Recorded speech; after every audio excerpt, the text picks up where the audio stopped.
দর্শক, আমন্ত্রণ দেশ জনপদ লাইভে, আপনাদের সঙ্গে রয়েছে আমি তানজিয়া জুথি। দর্শক, এর মধ্যে আপনারা জানতে পেরেছেন যে ময়মনসিংহের থানায় ফিরতে শুরু করেছে পুলিশ সদস্যরা। বিস্তারিত জানাচ্ছেন সহকর্মী ইলিয়াস আহমেদ। আজ থেকে কর্মে ফিরছে পুলিশ, অর্থাৎ পুলিশের কর্মে ফেরায় সাধারণ মানুষের মধ্যে কিন্তু অনেকটাই স্বস্তি ফিরেছে। আমরা দেখেছি বিগত এক সপ্তাহ ধরে পুলিশ কিন্তু অনেকটাই নিষ্ক্রিয় ছিল, যার কারণে সাধারণ সেবা প্রার্থী যারা আছেন তারা কিন্তু থানায় এসে তাদের কাঙ্ক্ষিত সেবা না পেয়ে অনেকটাই ক্ষুব্ধ হয়েছিলেন। এবং আজকে আমরা এখন রয়েছি ময়মনসিংহ সদর কোতোয়ালি মডেল থানায় রয়েছি। আজকে সকাল থেকেই পুলিশ সদস্যরা তারা তাদের পোশাক পরে কিন্তু আজকে থানায় অবস্থান নিয়েছেন এবং অন্যান্য কর্মকর্তা যারা আছেন, পুলিশের ঊর্ধ্বতন কর্মকর্তা যারা রয়েছেন, তারাও কিন্তু বলছেন যে আজকে থেকে পুলিশ পুরোদমে তাদের যে কার্যক্রম, অর্থাৎ বিগত সময়ে যে মান অভিমান ছিল তাদের মধ্যে, সেগুলো ভুলে গিয়ে কিন্তু আজকে থেকে পুরোদমে তারা তাদের কার্যক্রম শুরু করবেন, সেই বিষয়টি কিন্তু তারা বলছিলেন। এবং আমরা দেখেছি আজকে থেকে পুলিশের কার্যক্রমে ফেরার ঘোষণাকে কেন্দ্র করে সাধারণ মানুষ যারা রয়েছেন, যারা বিশেষ করে সেবা প্রার্থী রয়েছেন, তারা কিন্তু অনেকটাই সন্তুষ্টি প্রকাশ করেছেন এবং তারা বলছেন যে বিগত কয়েকদিন ধরে পুলিশ অনেকটাই নিষ্ক্রিয় ছিল এবং যার কারণে কিন্তু তারা তাদের জানমালের বিষয়টি নিয়ে, অনেক নিরাপত্তার বিষয় নিয়ে অনেকটাই কিন্তু তারা শঙ্কিত ছিলেন এবং তারা এই পুলিশের কর্মে ফেরাকে স্বাগত জানিয়েছেন এবং তারা বলছেন যে সড়ক মহাসড়কে এবং সাধারণ বাসা বাড়িতে পুলিশ কর্মে ফেরায় তাদের যে নিরাপত্তা সেটি অনেকটাই জোরদার হবে, সেই বিষয়টি কিন্তু বলছিলেন। আমরা এই বিষয়টি নিয়ে পুলিশ ঊর্ধ্বতন কর্মকর্তাদের সঙ্গে আজকে কথা বলেছিলাম। তারা বলছেন আজকে হয়তো দুপুর থেকে পুলিশ পোশাক পরিহিত অবস্থায় সড়কের বিভিন্ন স্থানে, অর্থাৎ বিভিন্ন মোড়ে মোড়ে কিন্তু তারা অবস্থান নেবেন। এই ছিল আমার কাছে ময়মনসিংহ থেকে সর্বশেষ তথ্য।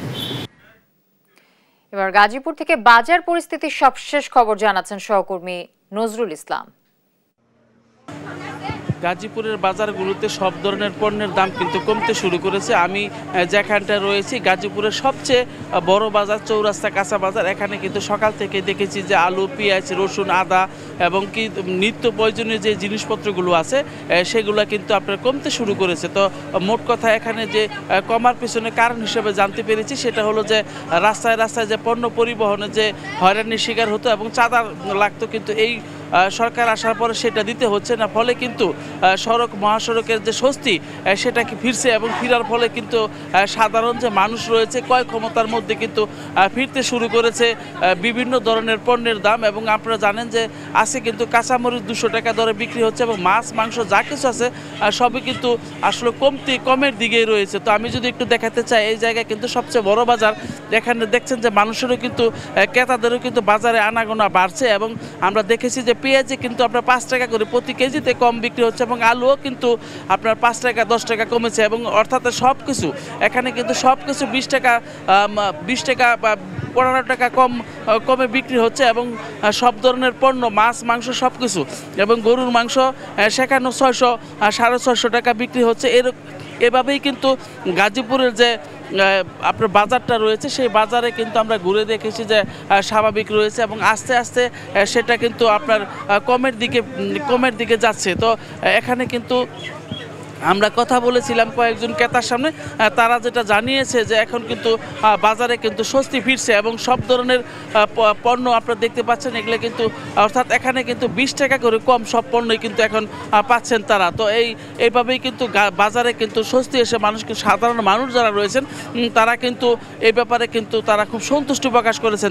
তারা জানিয়েছেন যে বাজার পরিস্থিতি যদি আরও কম থাকে তাহলে আরও ভালো হবে। মাংসের বাজারে কিন্তু 650 টাকা দরে গরুর মাংস বিক্রি হচ্ছে এবং মাছও কিন্তু আপনার স্বাভাবিক যে দাম রয়েছে তার চেয়ে কিন্তু কম। ইলিশ মাছও কিন্তু মানে 1100 টাকা কেজি দরে বিক্রি হয়েছিল, এখন কিন্তু সেটা একটু বেড়েছে 1500 টাকা। তবে এখানে কিন্তু আরও কমবে এইরকমটাই কিন্তু আশা করছেন যারা বিক্রি করছেন তারা। তো এইভাবেই কিন্তু গাজীপুরের যে পরিবহন সেক্টরে যে হয়রানির শিকার হতো সেই হয়রানি বন্ধ হওয়ার ফলে কিন্তু সাধারণ যে মানে যারা কিনছেন, যেখান থেকে উৎপাদিত হচ্ছে সেই সমস্ত জায়গায় কিন্তু আপনার কম দামে পাচ্ছেন এবং রাস্তায় কোনো হয়রানি না থাকার ফলে কিন্তু ওই পণ্যর মধ্যে তেমন প্রভাব পড়েনি এবং সাধারণ মানুষের মধ্যে এবং যারা পণ্য বিক্রি করছেন তারা স্বস্তি প্রকাশ করেছেন। তো এই ছিল আমার কাছে গাজীপুর চৌরাস্তা থেকে সর্বশেষ। অন্তর্বর্তীকালীন সরকারের কাছে একটি সুশৃঙ্খল বাংলাদেশ প্রত্যাশা করেন সাধারণ জনগণ। এই বিষয়ে বিস্তারিত জানাচ্ছেন বাগেরহাট থেকে সহকর্মী এস সোহান। দীর্ঘদিন পরে বাংলাদেশে সরকার পরিবর্তন হয়েছে। দীর্ঘদিন পরে সরকার পরিবর্তন হয় এই সরকারের কাছে মানুষের প্রত্যাশা অনেক বেশি। আমরা বাগেরহাটবাসীর প্রত্যাশা জানাবো আপনাদেরকে। সকাল থেকে আমরা বাগেরহাটের সাধারণ মানুষের সাথে কথা বলেছি। তারা আমাদেরকে জানিয়েছেন যে দেশে চলমান বিশৃঙ্খলা বন্ধ করে শান্তি ফিরিয়ে আনা, মানুষের মৌল মানবিক চাহিদা পূরণ করা, স্বাস্থ্য শিক্ষা সহ সকল সেবা খাতকে দুর্নীতিমুক্ত করার দাবি জানিয়েছেন তারা। এই মুহূর্তে আমি বাগেরহাট শহীদ মিনার চত্বরে রয়েছি। আমার সাথে বাগেরহাটের সাধারণ মানুষ রয়েছেন। আমি একটু তাদেরকে কাছে জানতে চাবো যে তাদের প্রত্যাশা কি সরকারের কাছে। হলো বিভিন্ন স্কুল কলেজে যেরকম রাজনৈতিক কার্যক্রম চলে ওগুলো অফ করা, দেন আমাদের পড়াশোনার উন্নতি করা, যে কারিকুলাম আছে সেটা বাদ দিয়ে আমাদের যে নতুন কারিকুলাম তৈরি করে আমাদের যেন পড়াশোনার মানটা আরও উন্নতি হয়। নতুন সরকারের কাছে আমরা যেটা প্রত্যাশা করছি যে বর্তমান মানুষের যে দ্রব্যমূল্য এটা নাগালের বাইরে চলে গেছে সাধারণ মানুষের, এই দ্রব্যমূল্যটা যাতে সবার আয়ত্তের ভিতরে আসে সেই প্রত্যাশা করি। তাছাড়া বর্তমানে যে বিশৃঙ্খল পরিবেশ সৃষ্টি হয়েছে, মানুষের মনে আতঙ্ক সৃষ্টি হয়েছে, এই আতঙ্ক দূর করে মানুষের মৌলিক চাহিদাগুলো যাতে এই সরকার সঠিকভাবে পূরণ করতে পারে এই আশাবাদী আমি। পাসপোর্ট অফিস, আদালত, কোর্ট কাছারি সব জায়গায় দুর্নীতি চলতেছে। আমরা চাই একটা স্বেচ্ছার নেটটি যে আমাদের দেশের প্রত্যেকটা জনগণের মুখে যা যেরকম জনগণ যেভাবে চলতে চায় সেভাবে চলার জন্য আমাদের পাশে দাঁড়াবে। অবশ্যই এদের কাছে প্রত্যাশা, এরা যে অঙ্গীকার নিয়ে নামছিল ছাত্রদের অধিকার, দেশ সংশোধন, এটা অবশ্যই তাদের প্রতিশ্রুতিগুলো পালন করুক। সরকারের কাছে জনগণের দাবি আপনারা শুনছিলেন। জনগণের দাবি আসলে পুলিশ, প্রশাসন, আদালত, হাসপাতাল, শিক্ষা প্রতিষ্ঠান সহ সকল সেবামূলক প্রতিষ্ঠানকে দুর্নীতি ও স্বজনপ্রীতি মুক্ত করে বাংলাদেশের সকল মানুষের সম অধিকার নিশ্চিত করার দাবি জানিয়েছেন তারা। বাগেরহাটের কেন্দ্রীয় শহীদ মিনার চত্বর থেকে এই ছিল আমার কাছে বর্তমান সরকারের কাছে সাধারণ মানুষের দাবির সর্বশেষ। দর্শক দেখছেন দেশ জনপদ লাইভ।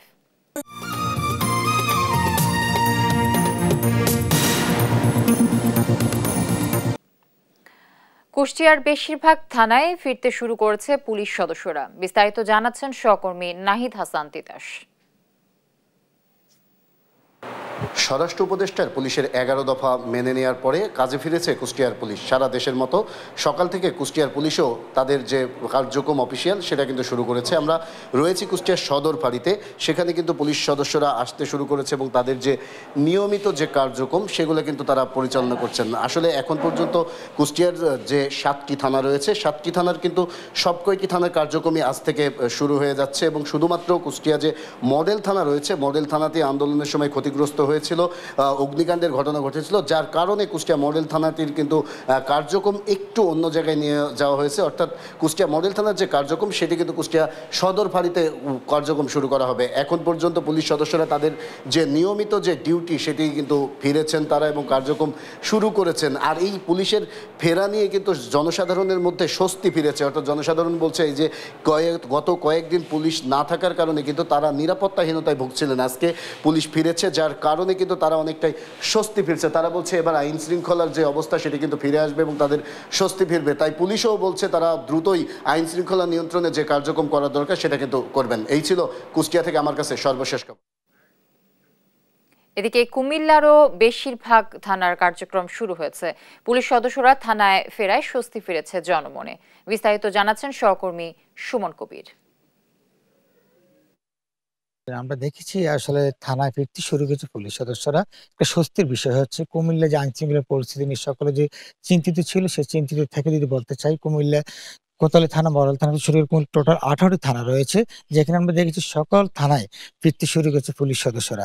তারা বলছেন তারা নিরাপত্তা পেলে আসলে যে ঘটনাটা ঘটেছে, আসলে আমরা জানি একটা গণ অভ্যুত্থান হয়েছে, সেই গণ কুমিল্লা সদর দক্ষিণ থানা টোটাল 18টি থানায় আসলে তারা ফিরতে শুরু করেছেন এবং তারা এটাও বলছেন যে আসলে সেনাবাহিনীর সাথে আনসার রয়েছে এবং সেই সাথে পুলিশ সদস্যরা রয়েছে, তারা আসলে বলছেন যে নিরাপত্তার যে বিষয়টা তারা সর্বপ্রথম তারা দেখছেন, এবং সেই সাথে কুমিল্লা যারা 18টি থানা রয়েছে পুলিশ সাথে কথা হচ্ছে, সকলে আজকের মধ্যেই প্রত্যেকটি থানায় আসলে ফেরা শুরু করছে। আমি যদি একজন পুলিশ পরিদর্শকের সাথে কথা বলতে চাই, আমাদের আর্মি লোকজন আছে, আর আমরা প্রথম থেকেই ছিলাম। যারা বাড়িতে চলে গেছেন অনেকেই এসে পড়ছে, আর অনেকেই রাস্তায় আসতেছেন। আমরা কার্যক্রম শুরু করার জন্য নির্দেশনা পেয়েছি, আমরা ওইভাবে কার্যক্রম শুরু করব। আমরা এই স্লোগানে করতেছি, জনতাই পুলিশ, পুলিশই জনতা। যেটা বলছিলেন জনতাই পুলিশ, পুলিশের জনতা, আসলে এই ছিল কুমিল্লা থেকে সর্বশেষ। দেখছেন দেশ জনপদ লাইভ।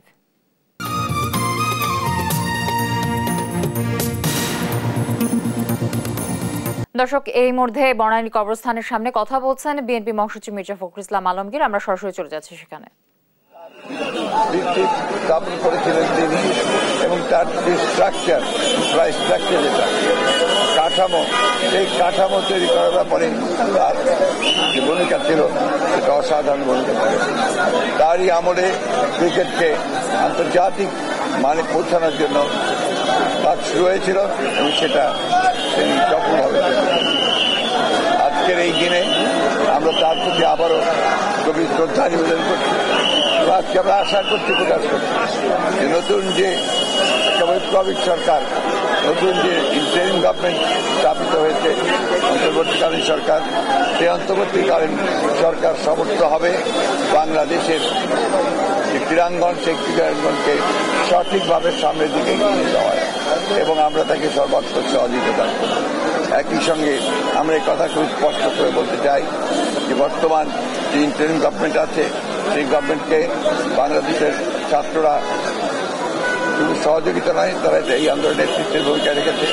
রাজনৈতিক দলগুলো আমরা দীর্ঘ 15 বছর ধরে আমরা ত্যাগ স্বীকার করছি, আমাদের অসংখ্য নেতাকর্মী প্রাণ দিয়েছে, এবং আজকে এই আন্দোলনে আমাদের ভূমিকা ছিল অত্যন্ত গৌরবান্বিত।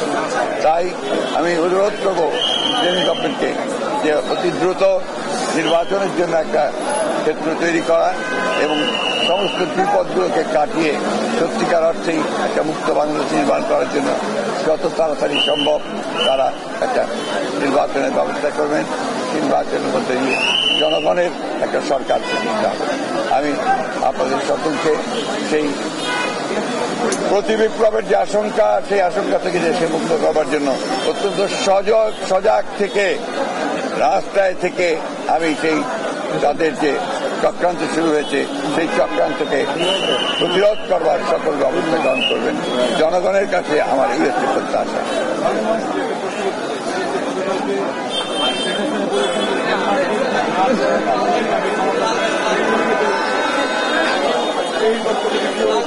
বকওয়াট নিজে যখন ব্যর্থ হন, সেই তখন তারা অন্যের ঘাড়ের দোষ চাপাটা তাদের এটা একটা বৈশিষ্ট্য।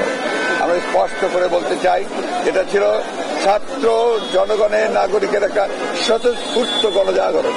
সেই গণজাগরণকে সুসংগত করাই এখন আমাদের একমাত্র কাজ। শিক্ষার্থীরা বলুন আর অন্যান্যরা বলুন, তারা সবাই এখন এটাকে বিভ্রান্ত করার চেষ্টা করবে। জনগণের কাছে আমাদের আবেদন, আপনারা কেউ বিভ্রান্ত হবেন না, অত্যন্ত ঐক্যবদ্ধ থেকে এই যে মুক্তি হয়েছে গণজাগরণ হচ্ছে তাকে সুসংগত করার জন্য কাজ করবে।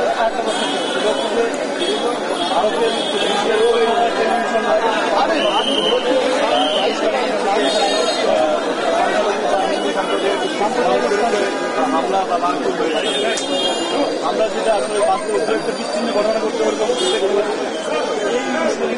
এটা হচ্ছে আপনার ফেক প্রোপাগান্ডা। বাংলাদেশের গণজাগরণকে, এই অভ্যুত্থানকে নস্যাৎ করার জন্য, তাকে ব্যর্থ করার জন্য, এবং এই নতুন গঠিত যে সরকার ইন্টারিম গভর্নমেন্ট তাকে ব্যর্থ করার জন্য তারা এই মিথ্যা বানোয়াট ভিত্তিহীন প্রোপাগান্ডা চালাচ্ছে। তবে আমার বিশ্বাস বাংলাদেশের মানুষ এবং বিশ্ব জনমত তারা কেউ এটাকে বিশ্বাস করবেন। আপনাকে ধন্যবাদ। দর্শক, বনানীর কবরস্থানের সামনে কথা বললেন বিএনপির মহাসচিব মির্জা ফখরুল ইসলাম আলমগীর। আমরা সরাসরি সেখানে ছিলাম। খুলনার আইন শৃঙ্খলা ও সড়ক পরিস্থিতির সবশেষ খবর জানাচ্ছেন আমাদের সহকর্মী নূর ইসলাম রক্ষী। খুলনায় কিন্তু স্বাভাবিক হতে শুরু করেছে আইন শৃঙ্খলা যে পরিস্থিতি, সেটা আজ সকাল 8টা থেকেই কিন্তু খুলনা নগরীতে পুলিশের টহল দেওয়া শুরু হয়েছে। পাশাপাশি একটু জানিয়ে রাখতে চাই যে গতকাল কিন্তু খুলনা শহরের যে থানাগুলো আছে এই থানাগুলোতে কিন্তু সেনাবাহিনী এবং যারা অন্যান্য বাহিনী আছে যেমন নৌবাহিনী এরাও কিন্তু আসলে টহল দেওয়া শুরু করেছে। আরেকটু বিষয় একটু বলে রাখতে চাই যে খুলনার আইন শৃঙ্খলা পরিস্থিতির পাশাপাশি যানজট নিরসনে কিন্তু অক্লান্ত পরিশ্রম করে যাচ্ছে আমাদের শিক্ষার্থীরা। তারা কিন্তু সকাল থেকে রাত অবধি কিন্তু শহরের যানজট নিয়ন্ত্রণের জন্য প্রত্যেকটি মোড়ে মোড়ে তারা কাজ করছে এবং এইখানে কিন্তু বিভিন্ন কলেজের পাশাপাশি স্কুলের শিক্ষার্থীরাও কিন্তু কাজ করছে আমরা দেখতে পাচ্ছি। বিএনসিসির পাশাপাশি অন্যান্য সংগঠন এবং স্বেচ্ছাসেবী অনেক সংগঠন কিন্তু শিক্ষার্থীদের পাশে এগিয়ে আসছে এবং তাদেরকে সহযোগিতা দেওয়ার জন্য তারা কাজ করছে এবং সুশৃঙ্খলভাবে শিক্ষার্থীরা কিন্তু যানজট নিয়ন্ত্রণে করছে। আর একটু বলে রাখতে চাই যে সাধারণ বাসিন্দারা খুলনায় যারা আছে তারা আমাদেরকে যেটি জানিয়েছে যে আইন শৃঙ্খলা পরিস্থিতি অনেকটাই স্বাভাবিক হয়ে আসছে এবং পুলিশ আসলে রাস্তায় নামায় তাদের মধ্যে যে ভীতি ছিল সেই ভীতিটা আসলে কমতে শুরু করেছে। খুলনা থেকে আইন শৃঙ্খলা পরিস্থিতি এবং যানজট নিরসনে এটা আমার কাছে ছিল সর্বশেষ সংবাদ।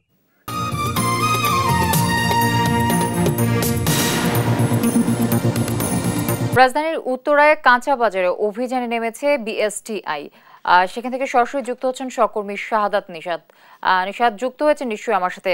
নিশাদ, আসলে কখন নাগাদ শুরু হয়েছে এই অভিযান এবং আজ কোথায় কোথায় এই অভিযান চলবে এবং সাথে আরেকটি বিষয় যুক্ত করব, কতদিন চলমান থাকবে এই অভিযান, এ বিষয়ে কোনো তথ্য পেয়েছেন কিনা?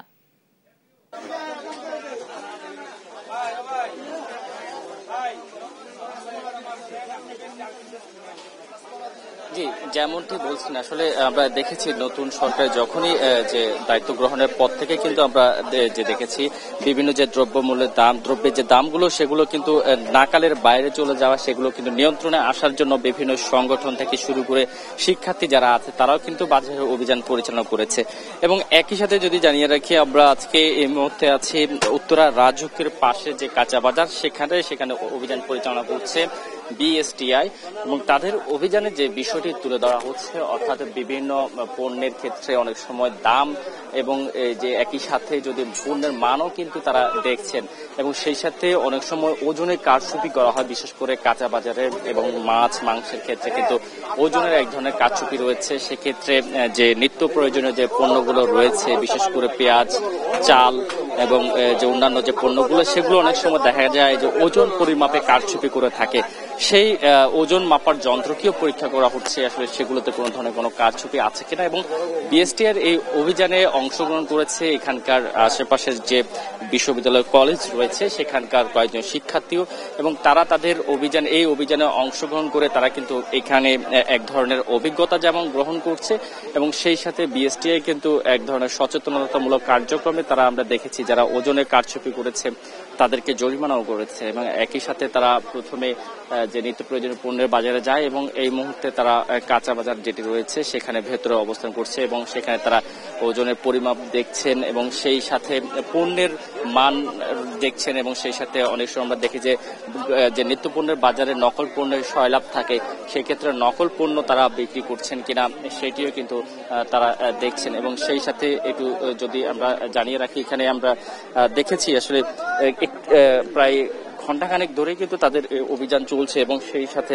এই অভিযানে তারা বিভিন্ন পণ্যের মানগুলো কিন্তু যাচাই করছে এবং আমরা দেখছি বিএসটিআর যে কর্মকর্তারা রয়েছেন তারা এখানে তাদের যে পণ্যগুলো রয়েছে সেগুলোর মানগুলো কিন্তু তারা যাচাই করছে। আমরা যদি একটু অভিযান পরিচালনা করছেন, আমরা একটু তাদের কাছে সরাসরি জানতে চাইবো আপনাদের এই অভিযান কতক্ষণ ধরে চলবে এবং আজকে আপনারা অভিযানে কোন বিষয়কে সবচেয়ে বেশি গুরুত্ব দিচ্ছেন? দেখুন, আমরা তো সবেমাত্র মার্কেটে ঢুকেছি। একটা মার্কেটে যখন ঢুকবেন তখন আপনার কিন্তু একটা প্রোডাক্ট নিয়ে কথা বলা যায় না। এখানে আমরা বিএসটিআই প্রতিনিধি, আপনারা জানেন যে এই ধরনের কার্যক্রমগুলো বাংলাদেশ সরকারের 3টা মন্ত্রণালয় আপনার যৌথভাবে কাজ করে থাকে এবং আমাদের মধ্যে কোঅর্ডিনেশন আছে। যেমন খাদ্য মন্ত্রণালয়ের ফুড সেফটি অথরিটি যারা আছে তারা আপনার কাজটা করে থাকে, তারা রন্ধন জাতীয় যে সমস্ত খাবারগুলো রয়েছে কিচেন মার্কেটে যেগুলো বিক্রি হচ্ছে, যেটা রন্ধনশালায় ব্যবহার হবে সেটাও তারা করে থাকে। এরপরে আপনার ভোক্তা অধিকার আসে, তারা কিন্তু এই পণ্যের গুণগত মানটা কেমন সেটা দেখার চেষ্টা করে, প্লাস এইটার দ্রব্য মূল্যটা যেটা সেটা সহনীয় মাত্রায় আছে কিনা সেই বিষয়টা দেখার চেষ্টা করে। এবং বিএসটিআই এর ক্ষেত্রে যেটা কি, বিএসটিআই এমন একটা অর্গানাইজেশন যে অর্গানাইজেশনের এটার সার্টিফিকেশন ব্যতিরিক্ত বা এইটার কি বলবো যে এটা সার্টিফাই করবে যে আমরা এই যে প্রোডাক্টটা বিদেশ থেকে আসলো, আসার পরে আমাদের দেশে এটা বাজারজাত হলো, এই প্রোডাক্টটা আমাদের হিউম্যান কনজাম্পশনের জন্য যথাযথ আছে কিনা এটা কিন্তু আমরা নিশ্চিত হওয়ার পরে আমরা দেখি। ধন্যবাদ। যেমনটি বলছিলেন আসলে বিএসটিআর থেকে তারা অভিযান কিন্তু এখন সবেমাত্র শুরু করেছে এবং সেক্ষেত্রে তারা আজকে পুরো অভিযানটা কিন্তু চলমান রাখবে এবং অন্যান্য যে কাঁচা বাজার রয়েছে, সেক্ষেত্রে মাছের বাজার রয়েছে, মাংসের বাজার রয়েছে, সেগুলো কিন্তু তারা যাবে বলে আমাদেরকে জানিয়েছেন। তো এই ছিল যে উত্তরা যে কাঁচা বাজারটি রয়েছে সেখান থেকে আমাদের কাছে থাকা সবশেষ খবর। রাজধানীর উত্তরায় কাঁচাবাজার অভিযানের পরিস্থিতি নিয়ে আমাদের সাথে যুক্ত ছিলেন শাহাদাত নিশাত। রংপুরের থানায় কার্যক্রম শুরু করেছে পুলিশ সদস্যরা, বিস্তারিত জানাচ্ছেন সহকর্মী রফিকুল ইসলাম। সারা দেশে সংঘর্ষের পর অনেক পুলিশ সদস্য আহত এবং নিহত হয়েছেন। যারা আহত এবং নিহত হয়েছেন তারা যেন বিচার পান, একই সঙ্গে পুলিশের যে ঝুঁকি ভাতা সহ প্রায় 11টি দফা দাবি নিয়ে পুলিশ সদস্যরা কর্মবিরতিতে গিয়েছিলেন, যে কারণে কিন্তু অনেকটা আইনশৃঙ্খলা গিয়েছিলেন, তারা কিন্তু কাজে যোগ দেয়নি। তো তারা কিন্তু এখন কাজে যোগ দিয়েছেন। আমরা এই মুহূর্তে রয়েছে রংপুর মেট্রোপলিটন কোতোয়ালি থানায়।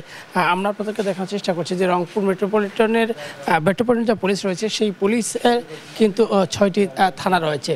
এই থানার যে কার্যক্রম, সেই কার্যক্রম কিন্তু গতকাল সন্ধ্যা থেকে শুরু হয়েছে, এমনটা আমাদেরকে জানিয়েছেন এই মেট্রোপলিটন পুলিশ উপ পুলিশ কমিশনার আমাদেরকে এমন জানিয়েছিলেন। আমরা দেখানোর চেষ্টা করছি যে এখানে যারা সেবা প্রার্থী তারা কিন্তু সেবা নিতে এসেছেন। আমরা তাদের সঙ্গে একটু কথা বলতে চাই যে আপনারা তো আজকে এসেছেন না? আমার ভাই নিখোঁজ হয়েছে 10 তারিখ রাত 8:35 থেকে সে নিখোঁজ। আমরা আগামীকালকে অনেক খোঁজাখুঁজি করছি, অনেক খোঁজাখুঁজির পরে সন্ধ্যার সময় মানে আনুমানিক 8টার এদিকে আসছি এনাদের এখানে জিটি করার জন্য। তখন ওনাদের মিটিং ছিল, তারপরে কার্যক্রম বন্ধ ছিল দেখে আমাদেরকে বলছে আজকে সকালে আসতে, এই জন্য আজকে আসছি সকালে। ধন্যবাদ। আমরা এখানে কথা বলতে চাই ডিউটি অফিসারের সামনে।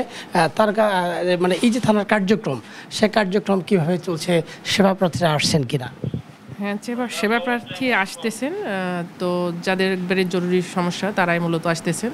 সাধারণত যাদের সমস্যা একটু কম, এরকম সিচুয়েশনে এখন আমাদের যে কার্যক্রম চালু হয়েছে, এখনও তো হয়তো সবাই এরকম সিচুয়েশনে বাইরে হচ্ছে না, যাদের একটু সেবাটা দেরিতে হলেও কোনো সমস্যা আপাতত নাই। যাদের না আসলেই নয় তারাই মূলত আসতেছেন। আমরা শুনছিলাম একটি বিষয় জানিয়ে রাখি যে এই যে রংপুর মেট্রোপলিটন যে এরিয়া রয়েছেন, এই এরিয়ায় কিন্তু 6টি থানা রয়েছে। সেনাবাহিনীর সহায়তায় এই থানার যে কার্যক্রম, সেই কার্যক্রম চলমান রয়েছে। আমরা এখানে শুধু এই থানা না, থানার আমরা সড়কেও দেখেছি, মহাসড়কে দেখেছি, সেখানে কিন্তু ট্রাফিক পুলিশ যে সদস্যরা রয়েছে তারা কাজ করছেন। তো সব মিলিয়ে আমরা বলতেই পারি যে যেহেতু থানার কার্যক্রম শুরু হয়েছে, সে কারণেই সাধারণ মানুষের মধ্যে যে স্বস্তি, সেই স্বস্তি ফিরে এসেছে, এমনটা কিন্তু আমরা দেখেছি। এবং বিভিন্ন যারা সেবা প্রার্থী তাদের সঙ্গে আমরা কথা বলেছি, তারাও বলেছেন যে এতদিন পরই যে থানার কার্যক্রম শুরু হয়েছে, পুলিশি কার্যক্রম শুরু হয়েছে, জননিরাপত্তার যে বিষয়টি এসেছে সেই বিষয়টি এখন স্বাভাবিক ধীরে ধীরে হবে, এমনটি তারা প্রত্যাশা করছেন। তো এই ছিল রংপুর থেকে সর্বশেষ। দর্শক, এবার সাতক্ষীরা থেকে বাজার পরিস্থিতির সবশেষ খবর জানাচ্ছেন সহকর্মী শরীফুল্লাহ কায়সার। দাঁড়িয়ে আছি সাতক্ষীরার সুলতানপুর বড় বাজার। এখানে পাইকারি এবং একই সাথে খুচরা কেনা এবং বেচা দুটাই হয়ে থাকে। এখানে কিন্তু সকাল থেকে আমরা এই বাজারে উপস্থিত আছে এবং বাজারের যে চিত্র সেটি কিন্তু আসলে কোনো মতেই ক্রেতা সাধারণের নাগালের মধ্যে নেই। ক্রেতা সাধারণের মধ্যে সুখবর দেওয়ার মতো কোনোটি পণ্য এখন আর নেই। এখানে বলে রাখা দরকার যে এর মধ্যেও একটি অন্তত সুখের না হোক একটা স্থিতিশীল অবস্থা, সেটি হচ্ছে মাছ মাংসে। মাছ মাংস যা ছিল তাই 160-70 টাকা কেজি দরে বিক্রি হচ্ছে সেই পোলট্রি মুরগি, কিন্তু হাঁসের এবং মুরগি, দেশি মুরগি 500 টাকা এবং 350 টাকা। আর একই সাথে যেটি হচ্ছে গরুর মাংস সেটি 750 টাকাই রয়েছে। আর মাছ যেগুলো সাধারণত কম দামে ছিল, বিশেষ করে তেলাপিয়া, এবং পাঙাশ ট্যাংরা এই দুটি কেবল 200 টাকার মধ্যে, সব কিছুই আসলে 500 টাকার উপরে। কোনোটিই আসলে সাধারণ মানুষের, মধ্যবিত্ত মানুষের নাগালের মধ্যে নেই। আর কাঁচা শাকসবজি এখনো পর্যন্ত নাগালের মধ্যে আসেনি, বেশ কিছু তরিতরকারি এখনো বেড়ে চলেছে। আলুর দাম তো যা ছিল তার থেকে বরং আরও বেড়েছে। আর এখানে বলে রাখা দরকার যে মশলা জাতীয় যে পণ্য, বিশেষ করে পেঁয়াজ, রসুন, পেঁয়াজ এখনও 100 টাকার উপরে, রসুন এখনও 200 টাকার উপরে, আদা তো লাফিয়ে লাফিয়ে ট্রিপল সেঞ্চুরি করতে যাচ্ছে এবং প্রতিটি পণ্য বেড়ে চলেছে। এবং যে পণ্যগুলো মুদি পণ্য, সে পণ্যের দিকেও কিন্তু এখন নজর না রাখার ফলে সেগুলোও কিন্তু বেড়ে যাচ্ছে। আমরা সাধারণ ক্রেতাদের সাথে কথা বলেছি, তারা আসলে অনেকটা আশাহত। তারা যে প্রত্যাশা রেখেছিল যে কিছুটা হলেও দ্রুত নাগালের মধ্যে চলে আসবে, সেটি কিন্তু এখনো হয়নি। নিত্য পণ্যের যে বাজারের যে দ্রব্য মূল্য, তার সর্বশেষ পরিস্থিতি। দর্শক, এই ছিল এখনকার দেশ জনপদ লাইভে। আমাদের পরে বুলেটিন দেখার আমন্ত্রণ রইল। এছাড়া দেশ টিভির সর্বশেষ সব খবর পেতে ভিজিট করুন www.desh.tv। ফেসবুকে আমাদের সঙ্গে যুক্ত থাকুন দেশ টিভি অথবা দেশ টেলিভিশন পেজে। এছাড়া সর্বশেষ সব ভিডিও পেতে ইউটিউবে আমাদের হ্যান্ডেল @দেশ টেলিভিশন অথবা @দেশ টিভি নিউজ থেকে সার্চ করুন। ধন্যবাদ সবাইকে সাথে থাকার জন্য।